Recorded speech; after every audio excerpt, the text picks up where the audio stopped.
Caitlin Clark's Indiana teammates get in the bag. Sophie Cunningham resigns. Lexie Holt did the same thing. Third best record in the East last season. It does feel like maybe we're sleeping on an Indiana team that was so far ahead of schedule. Once Caitlin was hurt last year, many of us questioned whether or not it was even, worthwhile for them moving forward. And then all of a sudden they go on a massive run. The question is, can they sort of recapture that magic now with Caitlin coming back? Well, what's wild about this is I live in New York, and if there's one sporting team in the New York City market that I do feel like I can actually root for, it is the Liberty. So I have a hard time saying, hey, let's bring the Fever up a notch. Let's get them all the way to being the best team in the East. I really do want to continue to see the Liberty stand on that. And speaking of the Liberty, Sabrina Ionescu also signing a one-year deal. She did go for the Supermax, but signing a one-year deal, to your point, that it feels as if maybe the players will look to reset the market after this season. In large part because, it's just, hey, let's go on and get this over with. Let's get going into the season. That being said, as well, in addition to the Liberty, you can't forget about the Atlanta Dream in the East. That's another team in that side of the league that played very well last year. Top team in the East. They just brought in Angel Reese, of course, traded away or is losing Brittany Griner, who's going to the Connecticut Sun. But that's another team that really has a nice shot at running in the East. All that being said, it's very top heavy on that side of the W, but it feels like the Fever are right there in the mix with the Liberty and the Dream. And I really, really feel as if WNBA fans, anytime some combination of those three teams meet this season, is going to be popcorn, box office, much watch TV. That also being said, the West is truly where this league is making its money right now. The Aces still feel to me as if they are the team really to catch up to. The Mercury as well, right there.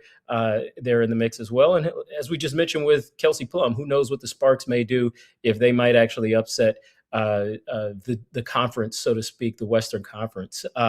But I like the Fever making these moves. I just feel like you just can't forget about those other top teams in the East.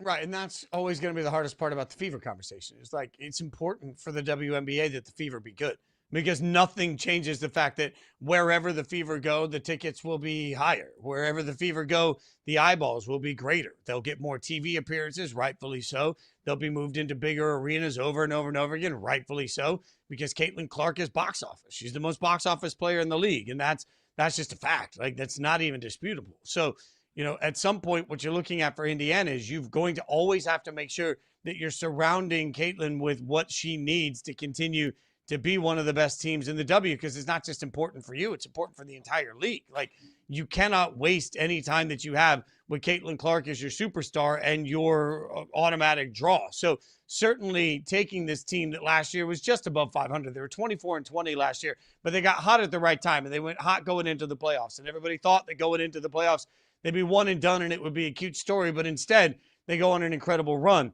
Trying to recapture some of that is so important. And then you're doing it with Sophie Cunningham, who, as much as she's a W player, is also a superstar above and beyond that, right? Like, she's become a celebrity above and beyond everything. Recognizability, Q factor, right? Like, all of these things. I think this is really important for Indiana that needs to be able to take advantage of these opportunities, because more Caitlin is always going to be good for the league. Like, let's not get it twisted. This is one of those, like, two things can be true. A lot of people laid the foundation for Caitlin to get there. And as I've said many times, A'ja Wilson's actually the best player in the WNBA to me.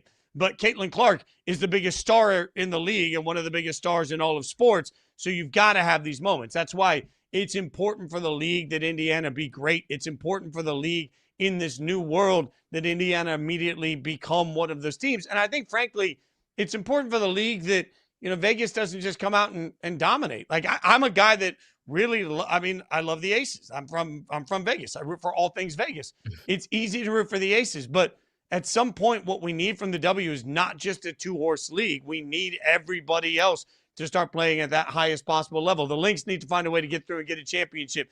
Like you mentioned, the Dream. The Dream having a championship-style run would be great. Just seeing some of these teams rise to that elite status, Coley, I think would make a big difference, because the W needs competitiveness across the board, not just from two or three super teams.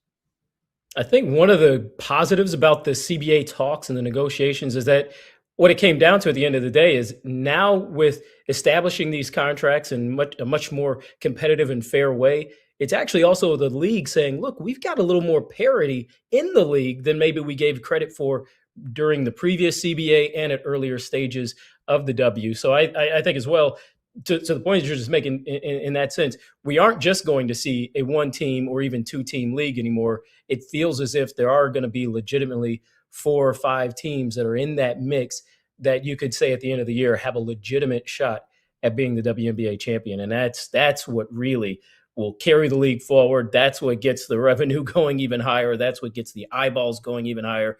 But also, yes, Caitlin Clark being in this league, the Fever being among the best teams in this league is very good for the W, as well as having Asia Wilson continue to dominate for your Aces.